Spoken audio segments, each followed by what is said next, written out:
자매한대요. 자매한대요. 자매가 무슨 얘기인가?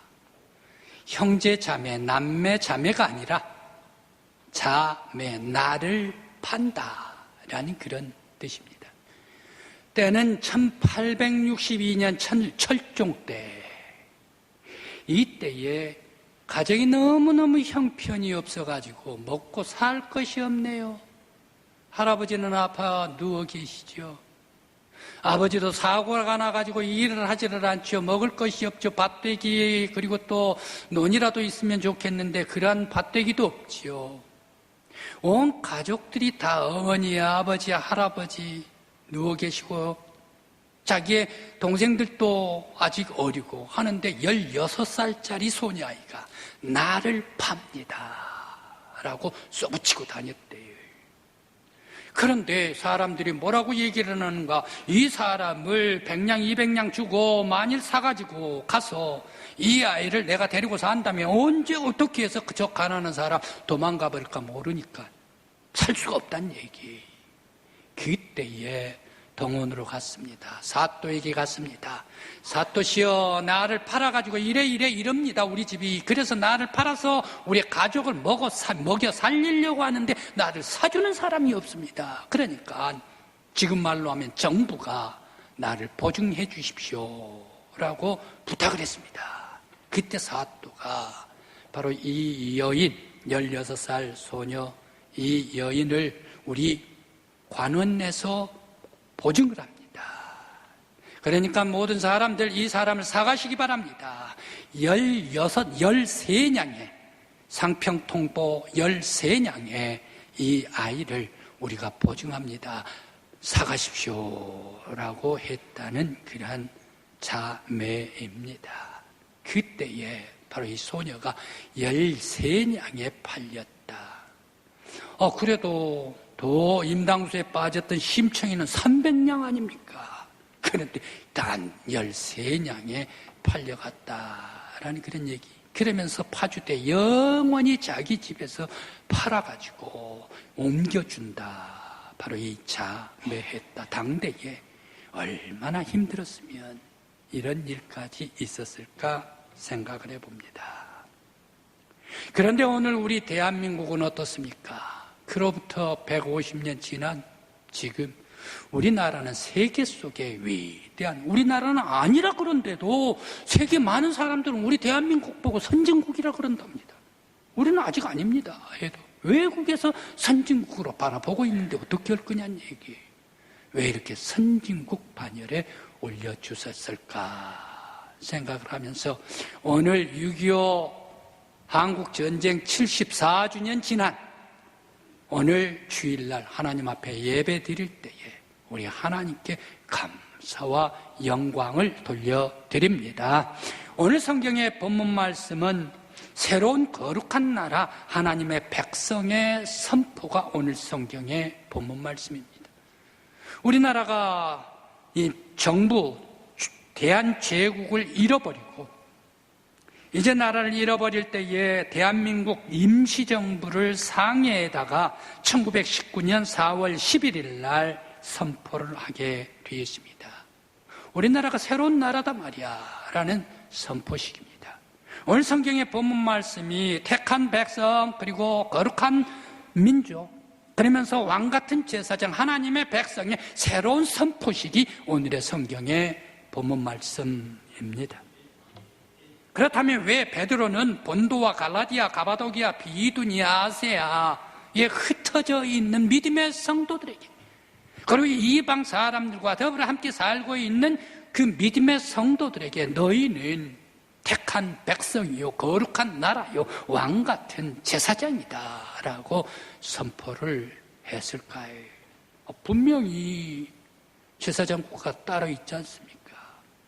택한 백성은 이스라엘 백성이 따로 있지 않습니까? 이스라엘 백성이 택한 백성인데 왜 이스라엘 백성 말고 비두니아, 가바도기아, 아세아 본도에서 흩어져 있는 그러한 믿음의 성도들, 흩어져 있는 그러한 이방 사람들 바로 그들에게 너희가 택한 백성이란 말이야 왕같은 제사장이라 라고 선포를 하셨을까 생각을 해봅니다. 베드로가 성령의 영감을 받아가지고 새로운 제사장 나라 거룩한 하나님의 백성을 선포한 것은 핍박을 받고 있는 아시아 믿음의 성도들, 흩어져 있는 성도들, 그들에게 새롭게 선포를 했습니다. 구약에서 택했다고 모든 사람들이 다 택한 족속인가? 이스라엘 백성들이 거룩한 나라가 되는 것이 아니다 말이야. 그들은 이미 불순종해버리지 않는가? 선지자가 하나님의 계시의 말씀을 주시는 이 말씀에 순종하라 라고 하나님께서 말씀을 주셨는데, 그들은 이 말씀을 다 알면서 모든 사람들이 다 거부해버리지 않았나? 예수 메시아를 거절해버리지 않았나? 그래서 불순종한 자들은 8절 말씀에 걸려 넘어져 버렸다, 바위 위에 떨어져 버리고 말았다라고 성경이 말씀을 주시고 있습니다. 이와 같이 선지자들의 말씀에 순종하여 예수를 믿는 너희들이 하나님의 새로운 택한 족속이다, 거룩한 나라다, 왕같은 제사장이다. 하나님의 백성은 바로 예수 그리스도를 믿고 하나님의 말씀에 순종하면서 인생의 삶, 나라의 기반을 예수 위에 세워준 사람이 거룩한 백성이요, 왕같은 제사장들이지. 불순종해버린 사람이 무슨 거룩한 택함 받은 백성이냐 말이야. 바로 새롭게 선포해 주셨습니다. 이방인이라도 영원히 산돌이신 예수 위에, 그리고 또한 신령한 예수 안에서 예수님께 믿음의 제사를 드리는 바로 그 사람이 택한 백성이다, 하나님의 백성이다 말씀을 주셨습니다. 이런 의미에 있어서 오늘 거룩한 성일 하나님의 전에 나와서 우리의 예수 그리스도를 신앙으로 고백하고 하나님 앞에 예배드리고 예수님 앞에 예배드리는 여러분들이 새로운 택한 백성이요, 왕같은 제사장들인 줄 믿습니다. 새로운 거룩한 백성 되신 여러분들 위해 하나님의 따뜻한 은혜와 사랑이 늘 함께 하시길 간절히 기원합니다. 그렇다면 왜 이방 나라 사람들, 흩어져 있는 나그네와 같은 그런 사람들, 가바도기아, 그리고 또 갈라디아, 그리고 비두니아, 아시아 본도, 이러한 분명한 이방 나라 사람들, 그들과 함께 예수를 믿는 성도들, 모든 사람들에게 너희들이 새로운 왕 같은 제사장들이다 라고 베드로가, 사도가 얘기를 해 주셨을까요? 바로 그들은 어두운 곳에서 죄악 속에서 불러서 모든 죄를 용서해 주신 것은 예수께 신령한 예배를 드리라고 모든 죄를 어둠에서 불러내 주시고 예수께서 용서해 주셨다. 그들을 거룩한 택한 백성 삼으신 것은 왜 거룩한 나라 삼아주셨나? 하나님께 예배드리고 예수님께 예배드리라고, 제사드리라고 불러주셨다. 왜 하나님의 거룩한 백성 삼아주셨나? 바로 그것은 하나님의 구원의 은혜에 감사하라고 하나님께서 그들을 왕같은 제사장 삼아주셨지. 또 그들을 왜 이렇게 거룩한 택한 백성 되게 해주시고 거룩한 나라가 되게 해주시고 하나님의 백성 되게 해주시고 왕같은 제사장이 되게 해주셨나? 너희들 예수 그리스도를 믿는 믿음 안에서 구원받은 너희들, 이 구원의 생명을 너희들만 꽉 간직하지 말고 이방 나라 사람들에게 전파하고 또 전파하고 전파하라고 왕같은 제사장이 되게 해주셨다라는 말씀입니다. 옛날 과거에 이스라엘 백성들은 어떻게 했습니까? 자기들이 선택받아가지고 우리들은 선민이야 라고 하면서 어깨 뽕을 세워가지고 이방 사람들 개 취급을 해버렸습니다. 무시해버렸습니다. 그러면서 우리들만 특권을 누리는 하나님의 백성이다 라고 하면서 특권을 누렸던 사람들이 이스라엘의 과거에 택함을 받은 백성들이 아닌가. 너희들 새로운 하나님의 백성 삼아주신 것은 이 은혜에 감사하면서 너희들의 권력에 뽕만 세우지 말고 교만하지 말고 세상 이방 사람들에게도 하나님의 거룩하신 예수 그리스도의 용서와 예수 그리스도의 보혈의 피값을 너희들이 온 세상에 전파하라. 바로 이것 때문에 왕같은 제사장, 나라 제사장 되게 해 주신 줄 믿습니다. 오늘 우리 예수 믿는 우리 강국교회 믿음의 성도 여러분, 우리의 영혼 속에 예수를 모시고 또한 하나님께서 택해 주심에 감사하며 하나님께 영광 돌리면서 우리들은 교만하지 아니하고 겸손하면서 세상 사람들도 예수의 이름으로 예수의 사랑으로 섬길 수 있는, 그리고 예수를 전파할 수 있는 여러분들 되시길 간절히 기원합니다. 우리 교회뿐만 아니라 우리의 나라, 우리 민족이 예수의 반석 위에 세워서 온 세상 속에 선포하고 선교할 때에 하나님께서 거룩한 나라 만들어 주시기를 간절히 기원합니다. 그런데 질문이 있습니다. 왜 이스라엘 백성들은 하나님의 택함 받은 백성인데, 하나님의 선민인데 과거의 역사를 바라볼 때에 왜 처절하게 이스라엘 백성들은 고통을 받고 핍박을 받고 시련을 당했는가 생각을 해봅니다. 이스라엘 나라 주변에 원수들이 그렇게 많아요.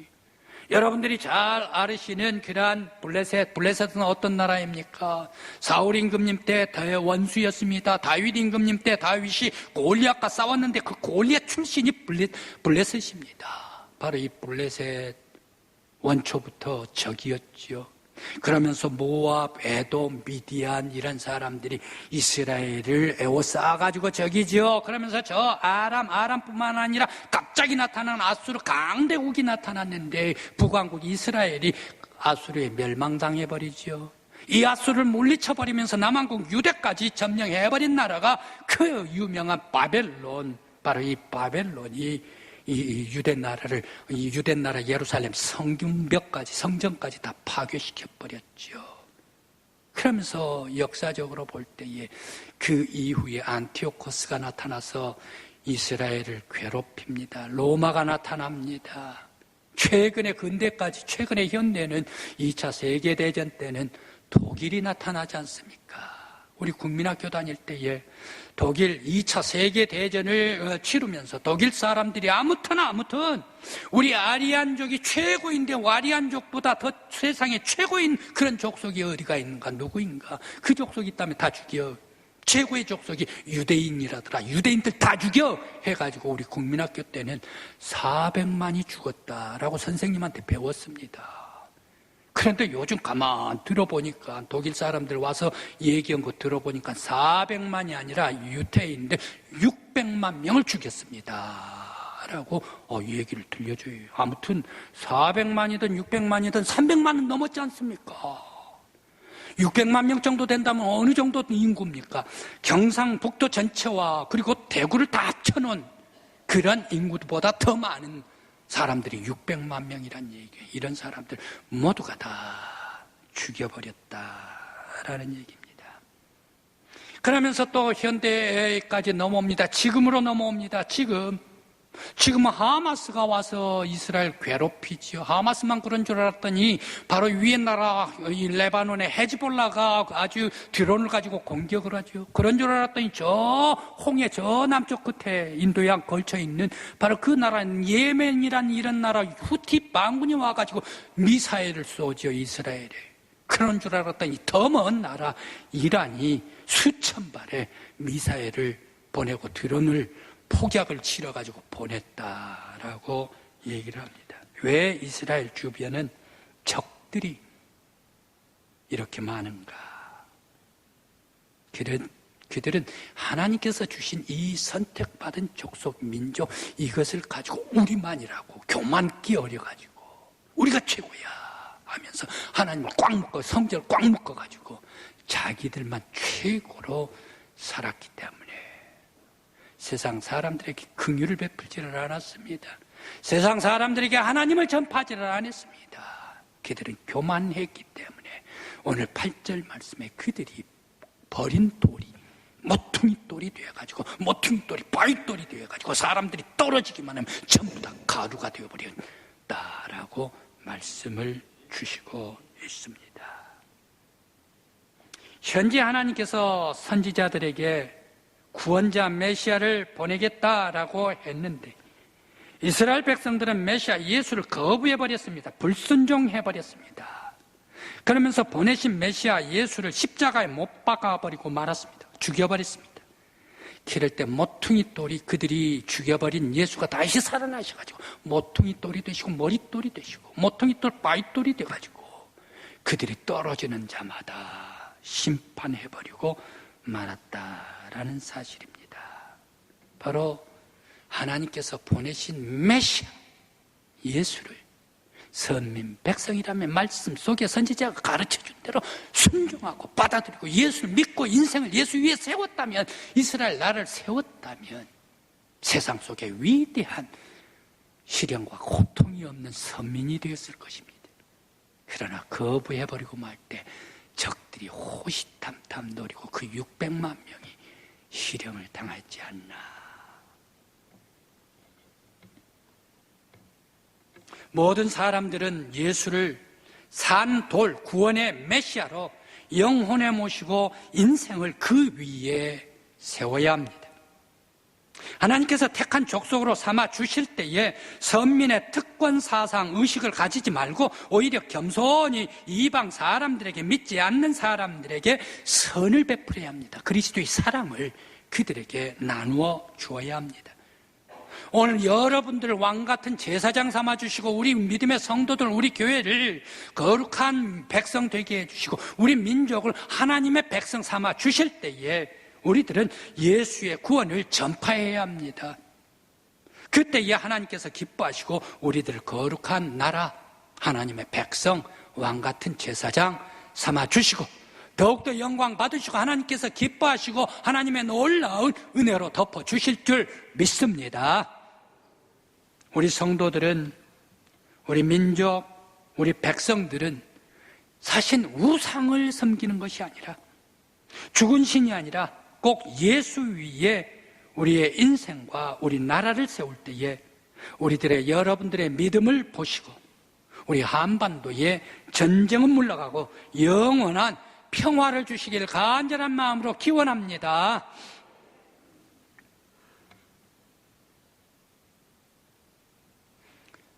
우리나라 하나님께서 진실로 택한 백성입니다. 새롭게 택한 백성, 거룩한 나라, 믿음 위에, 예수의 믿음 위에 왕같은 제사장 삼아주시고 하나님의 백성을 삼아주시고 오늘날까지 우리들은 아니라 그러는데 세상에 많은 나라 사람들이 우리 보고 선진국이라, 잘 사는 나라라 라고 말하고 있습니다. 최근에 코비드-19로 인하여서 지금까지는 조금 어렵지만 그래도 6.25 전쟁에 있을 때보다 훨씬 더 우리가 폐허된 나라에서 아주 강력하게 부흥하고 발전된 나라인 것을 확실히 우리들 믿습니다. 그럼 왜 이렇게 폐허 속에서 우리를 선진국가로 만들어 주셨을까? 바로 그것은 아무리 생각하고 또 생각하고 또 생각해도 하나님의 은혜다. 하나님께서 우리 민족을 거룩한 나라 삼아 주셨기 때문이다. 바로 이 결론에 우리는 도달하면서 주님 앞에 영광을 돌려드립니다. 헬조선, 조선나라가, 조선시대, 이제 조선 나라가 망하게 되는 것은 아픔이지만 조선이 사라지는 것을 보고 슬퍼하지를 않았답니다. 조선이 사라지는 것을 보고 다시금 조선과 같은 나라를 일으키려고 하지를 않았답니다. 그 이유는 조선이 너무너무 힘들기 때문이었다라고 말합니다. 1802년 정조가 죽고 정약용, 새롭게 대두됐던 정약용이 이제 정조 죽음으로 귀향을 갑니다. 저 전라남도 저기 강진으로 귀향을 갑니다. 강진의 조전마을로 유배를 당하게 되었습니다. 유배를 당하는데 한 안악이 한을 하면서 통곡을 하면서 애절하면서 울어요. 그 하늘하면서 애절한 안악의 이 눈물 아픔을 듣고서 이 정약용 선생님이 시를 썼습니다. 바로 그 시가 애절량 시랍니다. 이 애절량 시는 너무너무 끔찍한 19금이기 때문에 듣고 싶지 않은 사람들은 귀를 막으면 될 것 같습니다. 바로 이 애절량은 무엇입니까? 슬플의 절, 끊을 절, 남자의 양기를 잘라버린다라는 얘기입니다.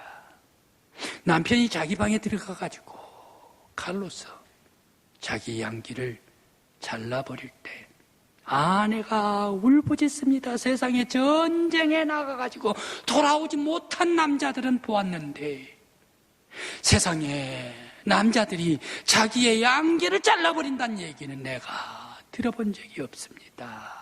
라고 하면서 한을 치며 울었습니다. 바로 때는 정황이 이렇습니다. 아버지가 3년 전에 시아버지가 돌아가셨는데 애를 낳고 갓난에 애를 낳았습니다. 갓난에 애를 낳았는데 아직 머리에 피도 마르지를 않았다라고 이렇게 얘기를 할까요? 갓난 아이였습니다. 그런데 나라에서는 군역을 해랍니다. 3년 전에 돌아가셨기 때문에 그 할아버지 군역 못 가는 것도 군피를 내라. 못 가면 군피를 내라. 이제 갓 태어난 아이, 이 아이도 갓난 아이도 아들이기 때문에 군역을 해야 된다. 군피를 내야 된다. 라고 얘기를 합니다. 그렇게 하면서 남편 군대 안 가려면 세 식구들 남자들 군피를 내야 한다. 라고 얘기를 합니다. 군포를 내야 한다. 군포를 냈는데 그 양도 한 사람 목도 엄청나게 많습니다. 여인 1년 내사도 만들어도 만들 수가 없는 것이 군포 아닙니까? 그런데 세 사람의 군포를 내라니 이거 너무너무 기가 막힙니다. 먹고 살 것도 없는데 말입니다. 그렇게 해서 그 남자가 자기 자신을 한을하면서 내가 왜 애를 낳았는데 하필이면 또 아들을 낳아가지고 이렇게 되는가? 우리 집안에 애군이 계속되게 하는가? 자기가 잘못했다고 들어가서 양기를 잘라버릴 때에 그 안악이 한을하면서 울던 때가 바로 이 1802년 그 시절 조선 시절이었다. 양민들이 이렇게 힘들고 살고 어려웠다라는 얘기입니다.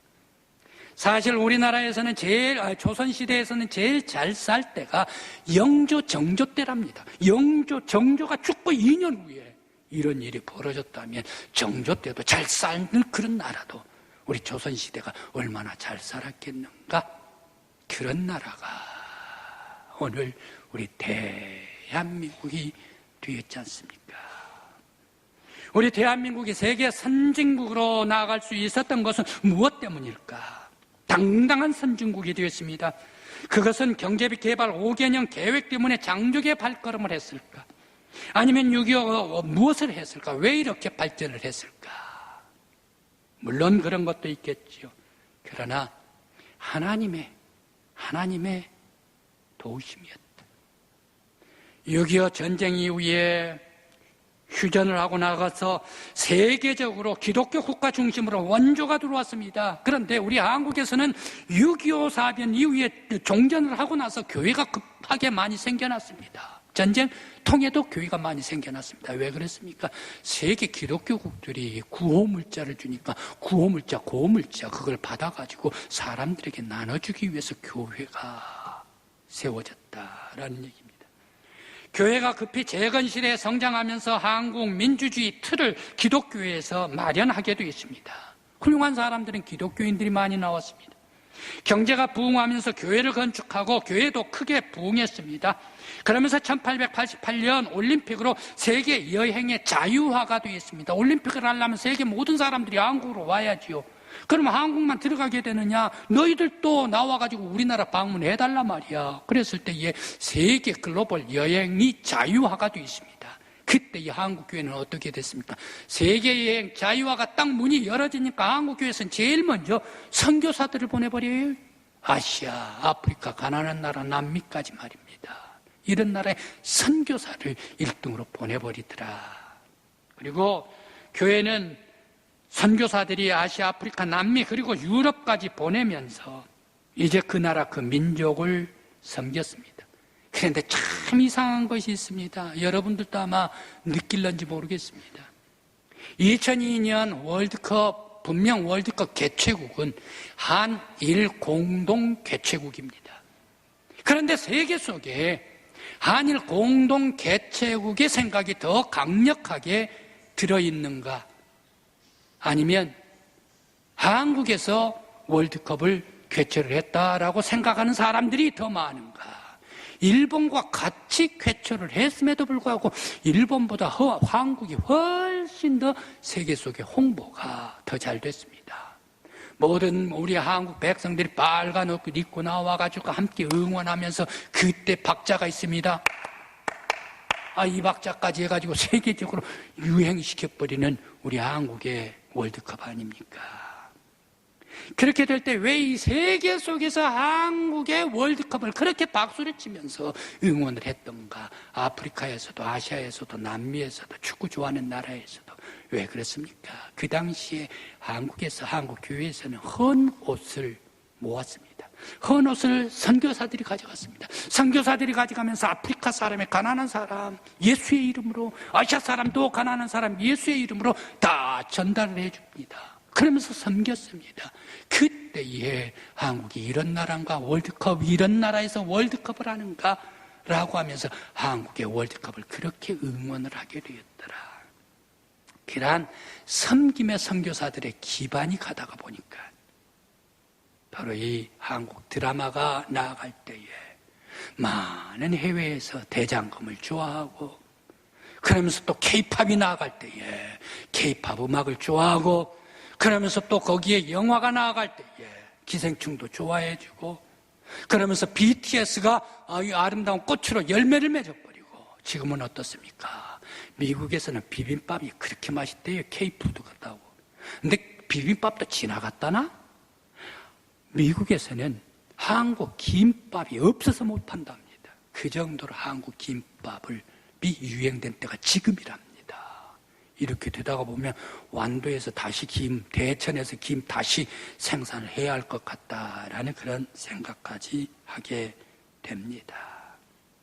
바로 이러한 것이 모두가 다 무엇 중심으로 해서 세계가 한국을 바라보면서 한국이 급진전으로 부흥하게 됐는가? 바로 그것은 모든 것이 다 선교사들이 예수의 이름으로 나가서 섬겨주고, 해외 모든 나라에 가가지고 그들의 예수 그리스도의 복음을 전파할 때에 우리 대한민국을 하나님께서 기뻐하시면서 왕같은 제사장 삼아주시고 거룩한 족속 삼아주시고 하나님의 백성 삼아주셨기 때문에 오늘날 이와 같이 놀라운 은혜 위에 은혜로 부흥하게 해주신 줄 믿습니다. 우리나라의 부흥은 하나님의 손에 달려 있습니다. 우리나라 경제도 한반도의 평화도 통일도 다 하나님의 손에 달려 있습니다. 다시금 6.25 전쟁과 같은 것이 일어나지 않기를 간절히 바랍니다. 평화의 나라 하나님의 방법으로 통일시켜 주실 것을 믿으며, 이제 우리 믿음의 성도들, 여러분들의 영혼 속에 예수 그리스도를 모시고 여러분의 인생을 세워나가는 여러분들 되시기를 간절히 기원합니다. 아울러 우리 교회뿐만 아니라 우리 한반도의 한국도 예수 그리스도의 믿음의 반석 위에 우리나라를 세워나갈 때에 하나님께서 여러분들은 택한 백성이 되게 해주시고, 여러분들은 왕같은 제사장들이 되게 해주시고, 우리나라는 거룩한 하나님의 나라, 하나님의 백성 되게 해주실 줄 믿습니다. 그래서 하나님께서 기뻐하시면서 우리 한반도 위에 평화와 은혜와 부흥과 복을 베풀어 주시길 간절히 기원합니다. 기도드리시겠습니다.